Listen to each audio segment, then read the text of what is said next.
স্মরণকালের ভয়াবহ বন্যা দেখছে নোয়াখালী। শরতের শুরু থেকেই সারা দেশে কমবেশি বৃষ্টিপাত হচ্ছে।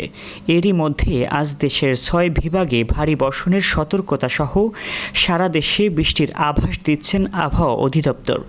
নদীবন্দর সতর্কতা বলা হয়েছে আজ সন্ধ্যা ৬টার মধ্যে রাজধানী ঢাকাসহ দেশের ১২টি অঞ্চলে বজ্রসহ ৬০ কিলোমিটার বেগে ঝড়ের সম্ভাবনা রয়েছে।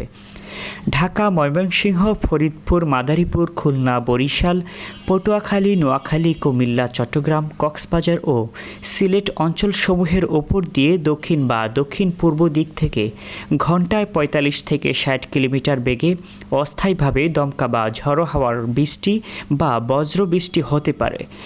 এমন পরিস্থিতিতে ফেসবুকে দুটি ছবি প্রচার করে দাবি করা হচ্ছে স্মরণকালের ভয়াবহ বন্যা দেখছে নোয়াখালী। বৃহত্তর নোয়াখালীতে বন্যা পরিস্থিতি ভয়াবহ রূপ ধারণ করেছে। তবে নোয়াখালী পানি উন্নয়ন বোর্ডের নির্বাহী প্রকৌশলী মুন্সি আমির ফয়সাল জানিয়েছেন, নোয়াখালী জেলা শহরের বর্তমান পরিস্থিতি বন্যা নয়, এটি জলাবদ্ধতা।